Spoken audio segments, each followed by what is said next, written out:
Vamos abrir lá em Mateus, capítulo 14.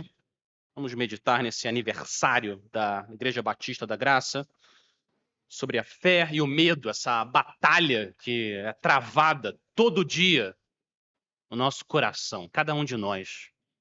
Vamos ler Mateus 14, a partir do versículo 22. Eu vou ler até o 33. Mateus 14, a partir do versículo 22.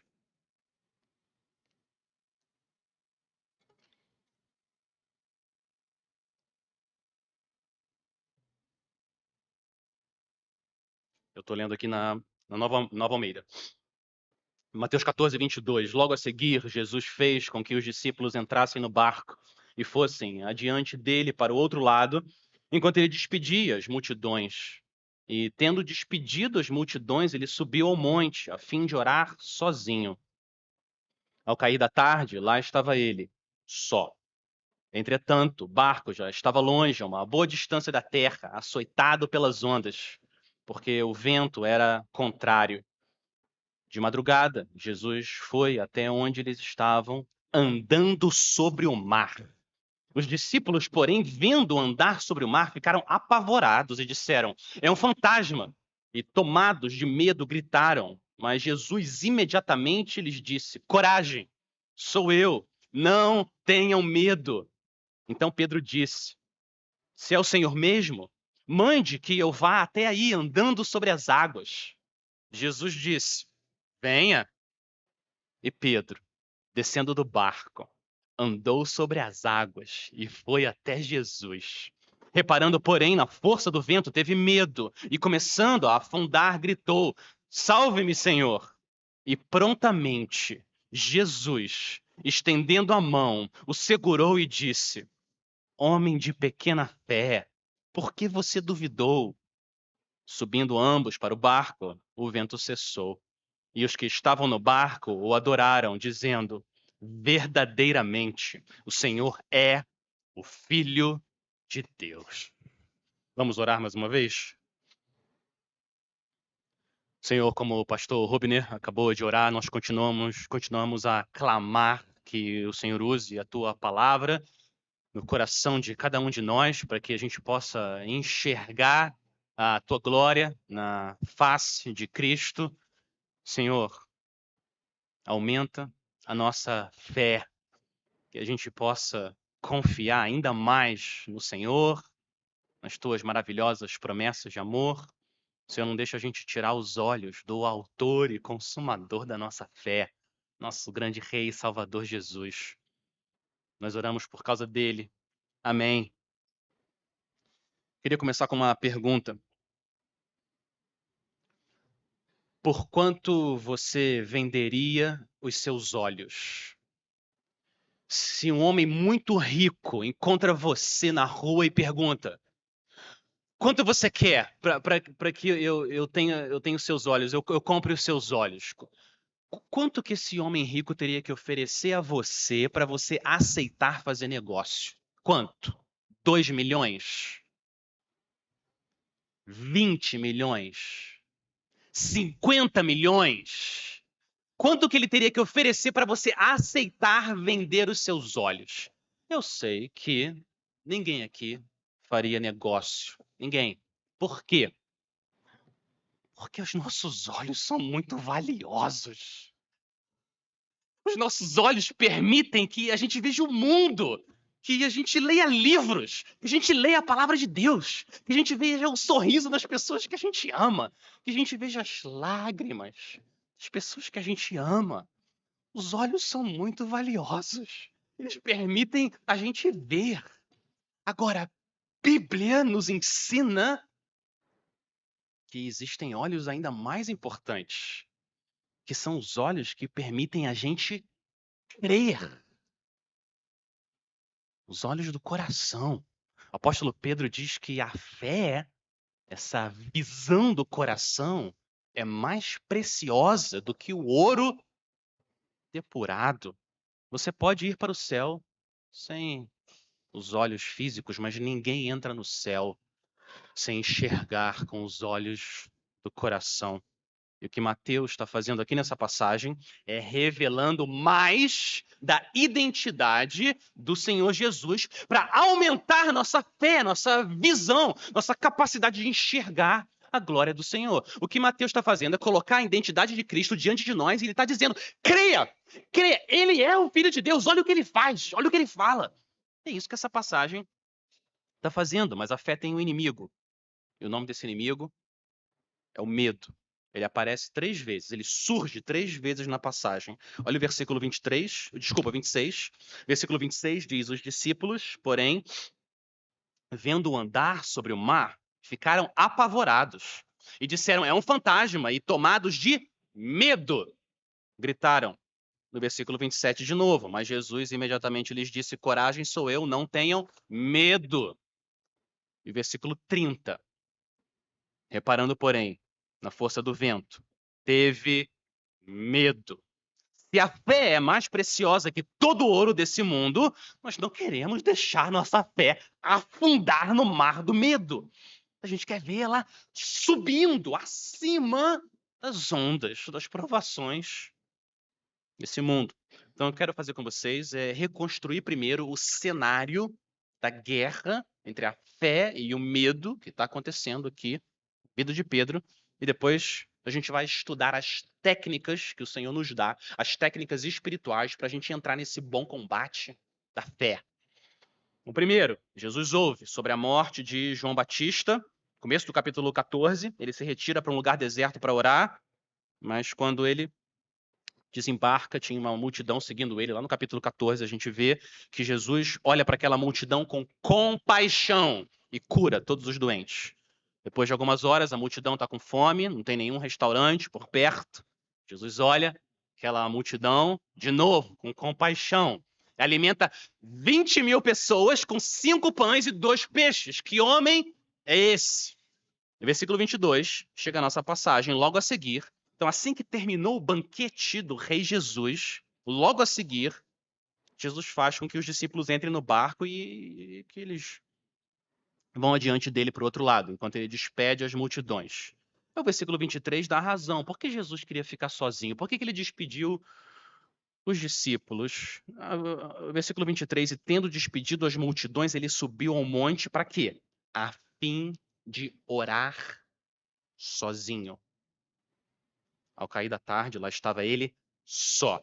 Jesus sabe a hora de curar e a hora de orar. Ele precisava ficar sozinho, mas não absolutamente sozinho. Sozinho com Deus. Nós temos ficado sozinhos com Deus. Jesus precisava. Nós também. Jesus fica sozinho com Deus, orando por horas. O versículo 23 fala que Jesus já estava sozinho ao cair da tarde. Então, 6 horas da tarde, ele já estava sozinho. No versículo 25, a gente vai ver que Jesus foi encontrar os discípulos de madrugada, 3 da manhã. Você é bom de matemática. De 6 da tarde às 3 da manhã, 9 horas. 9 horas de um retiro espiritual do Filho com o Pai. Deve ter sido maravilhoso ver Jesus multiplicando pães e peixes e alimentando a multidão. E eu acho que deve ter sido maravilhoso ver Jesus andando sobre o mar. Mas sabe o que deve ter sido mais maravilhoso? Ver Jesus orando sozinho com o Pai. Imagina a cena.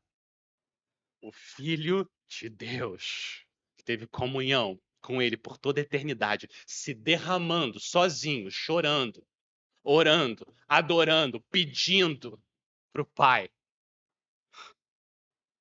Cena. Mas enquanto Jesus está orando, os discípulos estão apanhando do mar. Olha o versículo 24.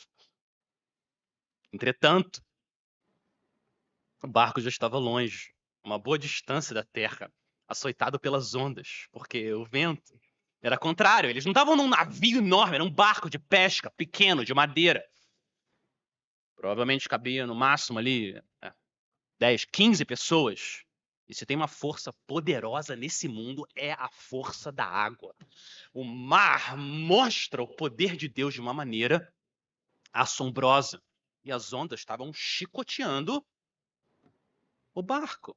E a distância, agora pensa, olha a situação, a distância para a gente atravessar todo o mar era a distância de 8 quilômetros. Mateus, ele só diz que o barco estava a uma boa distância da terra. João, no evangelho, ele é mais matemático, ele vai dizer que eles já tinham avançado 4 quilômetros. 4 quilômetros. Dos 8 quilômetros, eles tinham avançado 4 quilômetros. Então, eles estão no meio do mar, no meio da madrugada, no meio de uma tempestade, no meio de uma escuridão. Até que chega a companhia. Chega a companhia, versículo 25. De madrugada, Jesus foi até onde eles estavam, andando sobre o mar. A gente já viu essa passagem tantas vezes, a gente fica um pouco acostumado. Mas quantas pessoas você já viu andando sobre o mar? Quantas?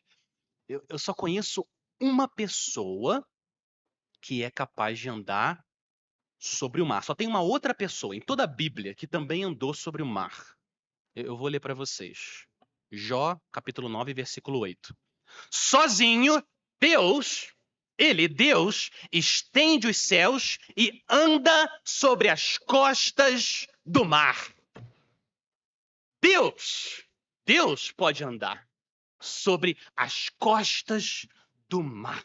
Tem poder para fazer isso. Agora, vamos juntar as peças. Deus, só Deus anda sobre o mar. Jesus anda sobre o mar.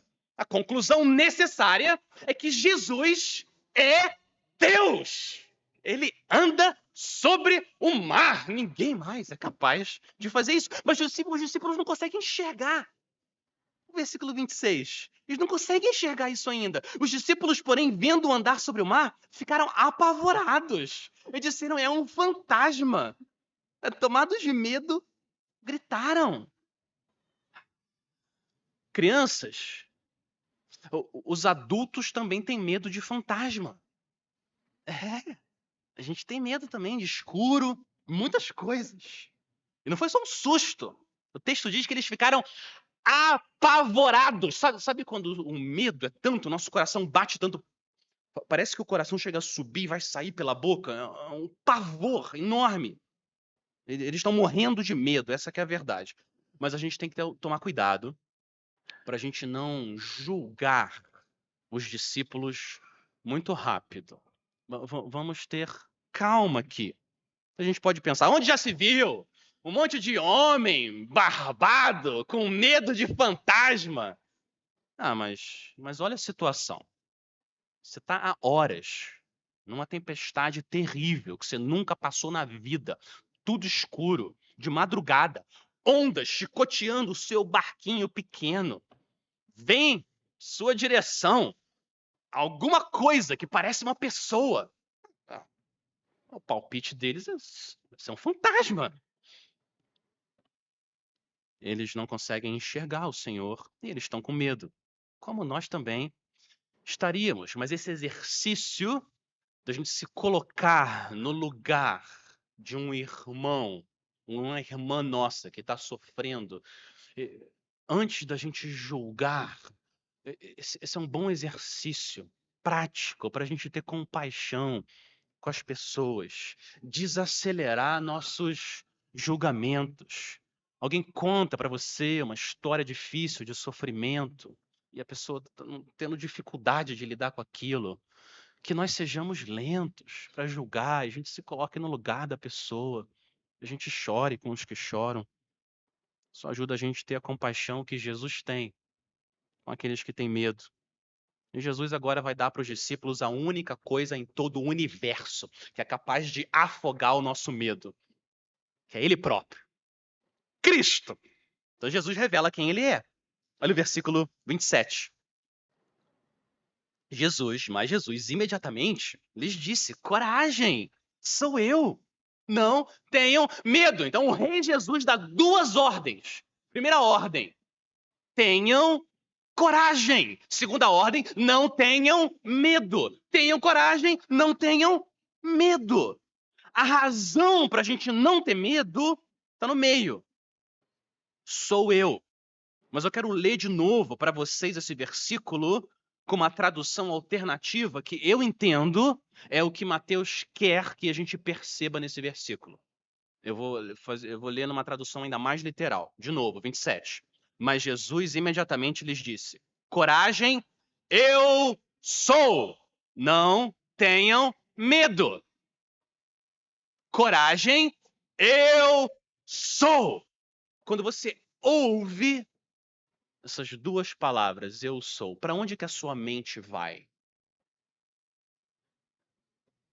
Sarça ardente. Êxodo. Moisés se aproxima, uma sarça que queima e não queima, e ele ouve uma voz. Ele se aproxima e o anjo do Senhor fala com ele: Moisés! Moisés! Moisés tira as sandálias dos pés e ele pergunta para Deus: quando eu for falar com os filhos de Israel, eles disser: o Deus dos seus pais me enviou a vocês. Eles vão perguntar qual é o nome dele. Então, o que lhes direi? Deus disse a Moisés: eu sou o que sou. Assim você dirá aos filhos de Israel: eu sou, me enviou a vocês. É o que está acontecendo agora em Mateus? 1500 anos depois da sarça ardente, quando o povo de Deus está de novo em aflição, Deus desce de novo para resgatar o seu povo. O eu sou o pai está enviando o eu sou o filho para resgatar o seu povo. No começo do Evangelho de Mateus, teve uma profecia, você lembra? Mateus 1:23, eis que a virgem conceberá e dará à luz a um filho, e ele será chamado de Emanuel. Emanuel significa Deus conosco. Que Deus conosco. No Êxodo, o anjo do Senhor abriu o mar e fez o povo chegar na terra que Deus habita, a presença dele. Agora aqui, o que acontece é que o anjo do Senhor, Cristo, ele próprio, anda sobre o mar e ele leva a presença de Deus até o povo. Mas tem um outro aspecto do combate entre o medo e a fé acontecendo aqui, que é um aspecto difícil da gente lidar, que é a espera. A espera pelo Senhor. Os discípulos ficaram 9 horas no mar esperando. 9 horas. Jesus sabia. E Jesus deixou eles esperando 9 horas no escuro. 9 horas no meio de uma tempestade.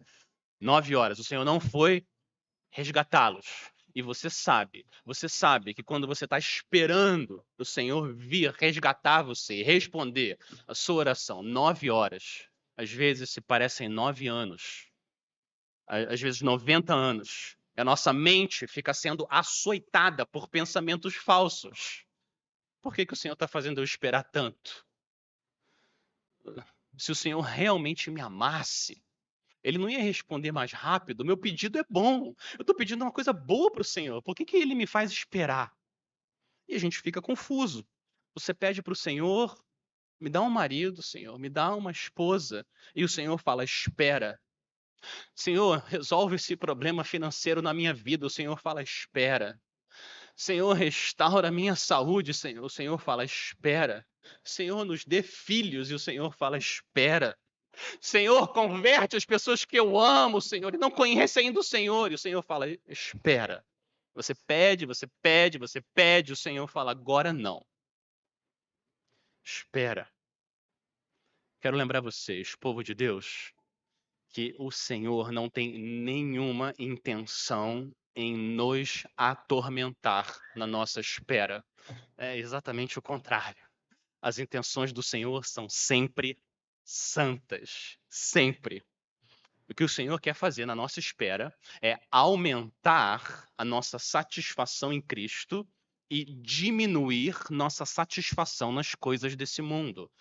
É isso que ele está fazendo. Quando ele fala para a gente esperar.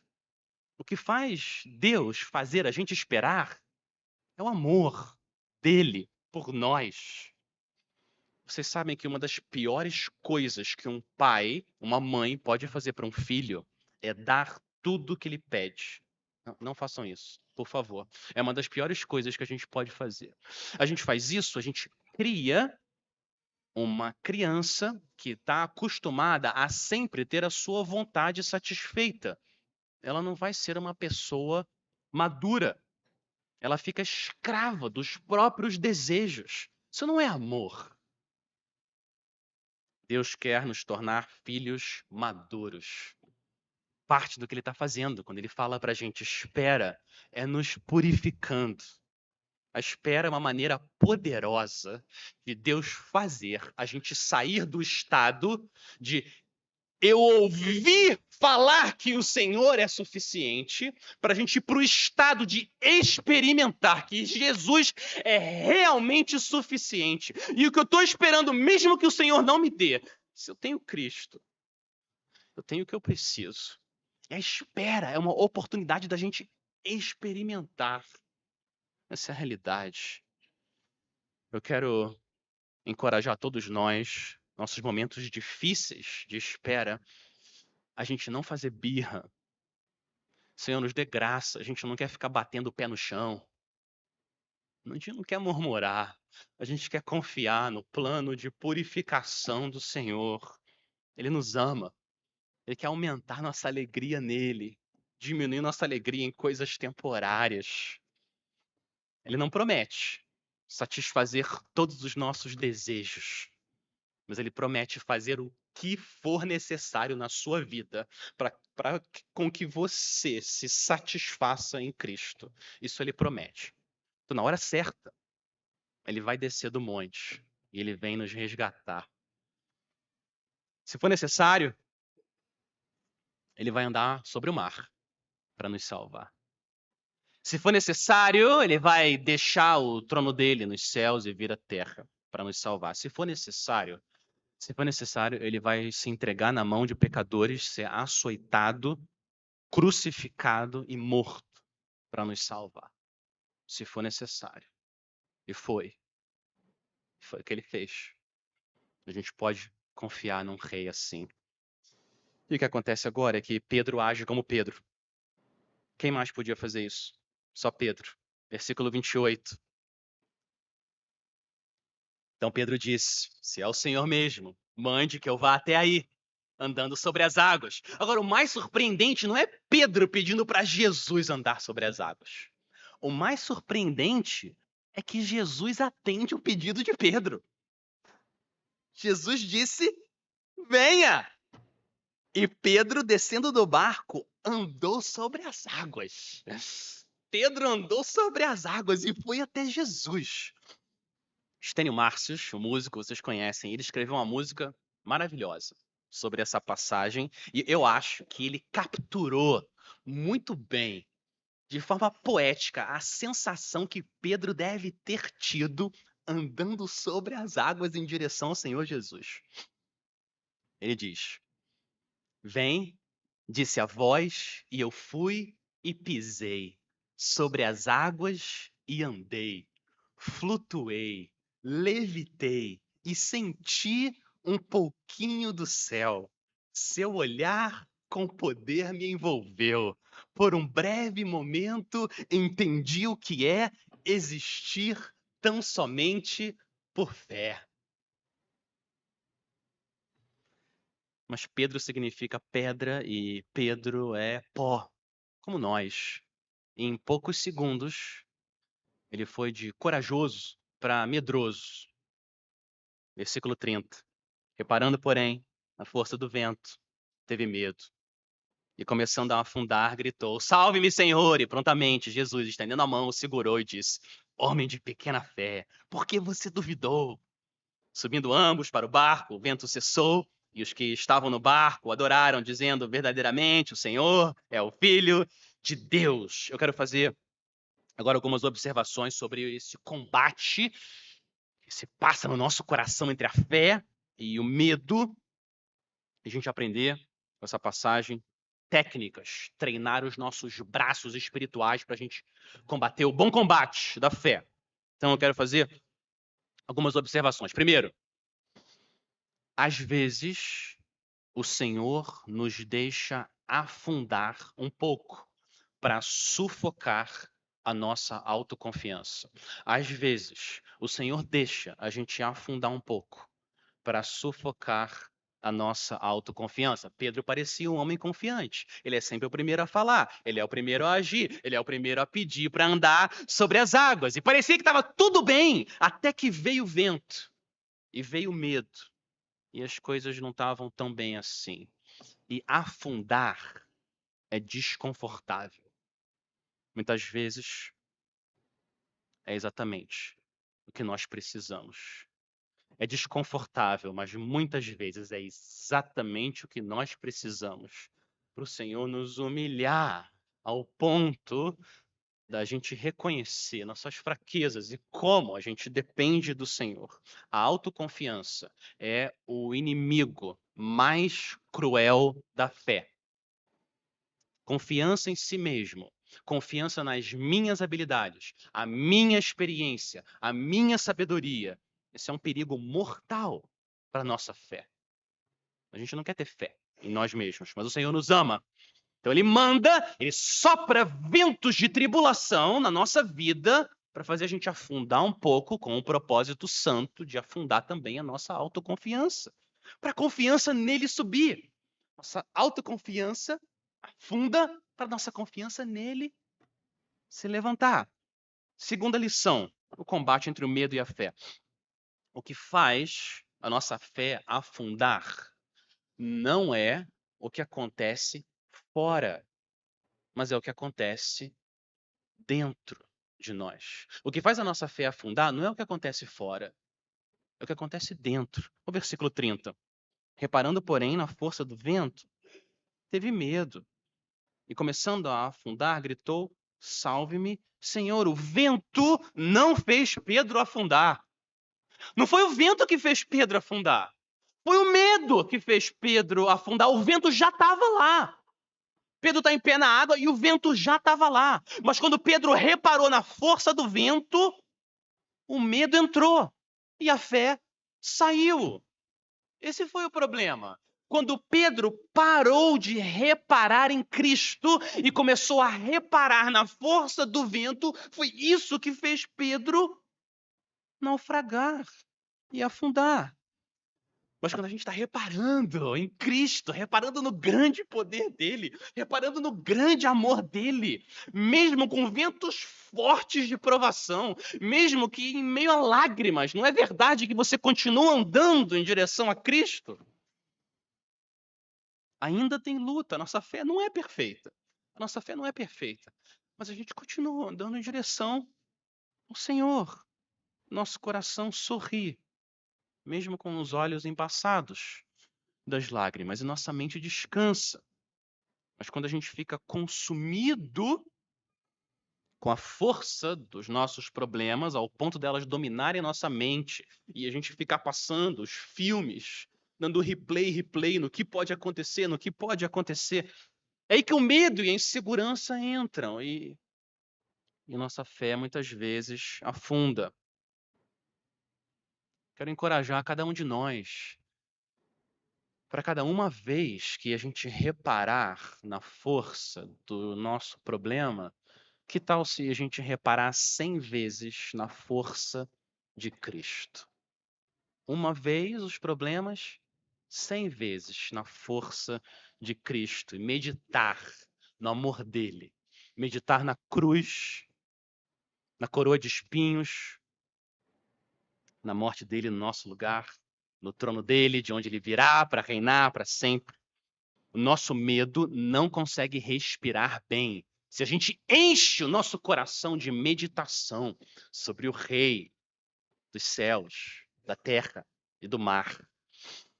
Terceira lição. A maneira de você fazer a sua fé subir não é, de novo, reparando no seu poder, mas reparando no poder de Cristo. A estratégia do mundo para nos ajudar com as nossas inseguranças é injetar segurança em nós mesmos. Não é verdade? Aumentar a autoestima. Esse é o método secular de encorajamento. Aumentar a autoestima. o que faz o nosso ego ficar mais inchado e a gente fica mais confiante em nós mesmos. Mas pode ver no texto que o problema de Pedro não foi falta de fé em Pedro. Esse não foi o problema, não foi o diagnóstico de Jesus. Ao final do versículo 31, o diagnóstico de Jesus é: homem de pequena fé, porque você duvidou. O diagnóstico de Jesus foi que Pedro teve pouca fé nele, em Cristo. Ele duvidou que Jesus era maior do que o vento. Jesus viu o combate do medo da fé no coração de Pedro. O poder de Cristo se aperfeiçoa não na nossa força. O poder de Cristo se aperfeiçoa na nossa fraqueza, não na nossa força. Quanto mais a gente reconhece que nós somos fracos, mais prontos nós estamos para depender e confiar do Senhor, no Senhor, na força dele. Agora, quanto mais confiantes em nós mesmos, menos inclinados a gente vai ser a orar. E aí até o Senhor e buscar ajuda. Encorajamento que dá coragem, de verdade, é o encorajamento com a grandeza e a majestade de Cristo. Não a força que a gente não tem. Foi a estratégia de Jesus. O que ele falou para os discípulos? Olha o versículo 27. Essa foi a estratégia de Jesus. Coragem, eu sou, não tenham medo. Jesus encorajou os discípulos com Jesus, não com eles próprios. Quarta lição, quarta técnica, para com a ajuda do Senhor a gente fazer o medo afundar e a fé se levantar. A maneira de você fazer a sua fé subir não é reparando na sua fé, mas reparando em Cristo. Isso é muito importante. A maneira de fazer a sua fé subir não é reparando na sua fé, no tamanho da sua fé. Não, é reparando em Cristo. A gente se identifica com Pedro, não é verdade? A gente balança. Os ventos da tribulação, das tribulações de verdade, eles fazem a gente afundar. E o que acontece é que muitas vezes a gente olha para o tamanho da nossa fé e a gente fica ainda mais desanimado. Ó Senhor, de novo. De novo, como é que eu posso ficar preocupado e com medo? O Senhor é um Deus fiel, já me mostrou isso bilhões de vezes. Eu não acredito. Às vezes eu paro e falo: Alex, eu não acredito que você está preocupado. Olha quem Cristo é. Mas é a nossa luta. Nós somos pó. O Senhor sabe, Ele é misericordioso. Mas aqueles de nós mais introspectivos acabam olhando demais para o tamanho da própria fé, e isso só faz a gente se afundar ainda mais. A gente quer crescer na fé, mas ninguém cresce na fé olhando para a própria fé. Povo de Deus, assim como você não é alimentado olhando para o garfo, você não fica olhando para a fé. Você fica olhando para Cristo. Povo de Deus, não tenha fé na sua fé. Tenha fé em Cristo, nele, no poder dele. Para ele que a gente tem que olhar. E aí a nossa fé se levanta.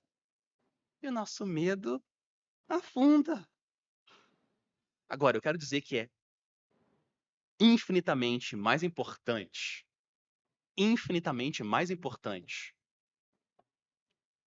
o lugar da sua fé do que o tamanho da sua fé. Você sabe disso. Infinitamente mais importante. Muita confiança no lugar errado vai fazer a gente afundar. Perdição. Agora, mesmo uma fé pequena no lugar certo, em Cristo, faz você andar sobre o mar desse mundo e chegar do outro lado, na terra prometida. Quinta lição e última lição. E esse é o ponto principal da passagem. O ponto principal da passagem é a nossa resposta à revelação de Cristo é adoração. É isso que esse texto quer fazer surgir no nosso coração. Nossa resposta, quando Cristo revela quem Ele é adoração. Olha o versículo 32. Fala que ambos subiram para o barco e o vento cessou. Eu quero dizer que o vento ter parado não foi coincidência. Foi providência. Foi Ele, Cristo. Foi Ele que falou: quieto, agora chega. E os ventos param. Mesma coisa que ele fez um pouco antes. A tempestade se acalmou, e de novo aqui. E agora a reação dos discípulos foi melhor. Eles estão crescendo no conhecimento sobre quem é esse rei. Como cada um de nós. No capítulo 8, quando Jesus acalmou a tempestade, os discípulos ficaram maravilhados. Vocês lembram aí? Eles perguntaram: quem é este que até os ventos e o mar lhe obedecem? Quem é esse? Eles ficaram maravilhados, perguntando quem é esse. Mas agora, olha o versículo 33. Foi a resposta melhor. E os que estavam no barco o adoraram. Adoraram. A adoração está reservada para Deus somente. Mas Jesus é Deus. Ele deve ser adorado. Jesus não proíbe, não repreende, recebe. Jesus recebe adoração. Jesus é Deus. Em vez de fazerem uma pergunta, quem é este? Eles fazem uma afirmação. Olha o versículo 33. Verdadeiramente o Senhor é o Filho de Deus. Essa é a primeira vez. Primeira vez que os discípulos dizem que Jesus é o Filho de Deus. Eles não entendem tudo ainda. Eles não entendem tudo. Como nós também não entendemos tudo que o Senhor é para nós. Mas eles entendem o suficiente para se prostrarem e adorarem o Filho de Deus. Muitas vezes o Senhor tem que nos levar para o meio da tempestade. Ele precisa levar a gente para o meio da tempestade para que a gente possa enxergar que a salvação pertence ao Senhor. É assim que a gente deve ver Jesus. É assim que você vê Jesus. Verdadeiramente, ele é Filho de Deus. Essa passagem é uma cena do combate entre o medo e a fé, a história de Cristo com Pedro, mas é também a nossa história. A história de Cristo com Pedro é exatamente a nossa história. Mateus expõe a fraqueza humana e o poder do Salvador. É a nossa história. Jesus se revela a nós, ele nos chama. Venha! Venha! E nosso pecado é forte demais. E a gente começa a afundar. E a gente clama: salva-me, Senhor! E o que Jesus faz? Ele estende o braço, levanta você e traz você até a Ele. É a nossa história. A água e o mar na Bíblia, muitas vezes, representam caos e julgamento. As águas do dilúvio com Noé. Mar Vermelho julgando os egípcios. Jonas lançado na fúria do mar. Muitas vezes as águas são um sinal de caos e julgamento. E o que a gente vê aqui? Que Cristo reina sobre as águas e sobre as tempestades. Ele reina soberano. Tudo está debaixo dos pés dele. A água embaixo dos pés de Cristo é prova disso. Ele é rei. Tudo no universo, na sua vida, está debaixo dos pés do seu rei. Poucas coisas nessa vida têm poder para nos dar fé e expulsar o nosso medo do que a gente meditar na soberania do Rei Jesus. É o travesseiro da nossa alma, é o cobertor do nosso espírito. Tudo debaixo dos pés dele. Nações e eleições, doenças e demônios, provações e esperas, e escuridão, e todas as tempestades da nossa vida estão debaixo do nosso rei. Mesmo que a gente fique muito confuso, não está claro ainda para os discípulos nesse ponto, mas Jesus veio ao mundo para enfrentar uma tempestade muito maior do que a tempestade do mar da Galileia e uma escuridão muito maior.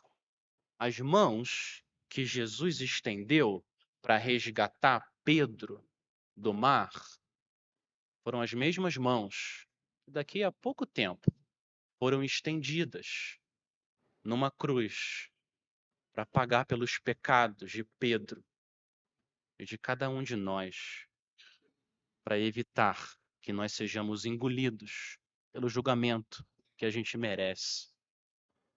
Povo de Deus, às vezes a gente afunda na fé porque a gente está muito confiante em nós mesmos. E às vezes a gente afunda na fé porque a gente tira os olhos de Cristo. mas todas as vezes o Senhor está pronto para nos ajudar. Ele é um rei compassivo, gracioso. Todas as vezes ele é digno de ser adorado. Ele é digno de ser adorado quando as águas estão debaixo dos seus pés. E ele é digno de ser adorado quando as águas sobem até o seu pescoço. Porque ele continua sendo rei. Ele continua governando o universo para a glória do Pai e para o bem da igreja. Com ou sem tempestade, ele reina. Agora, nós vemos como num espelho, de forma obscura, mas depois nós veremos face a face.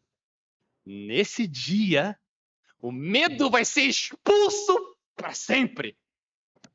E a fé vai dar lugar à vista. E nós seremos inundados com o amor de Deus em Cristo. Até que esse dia chegue, Igreja Batista da Graça, não tire os olhos do Rei.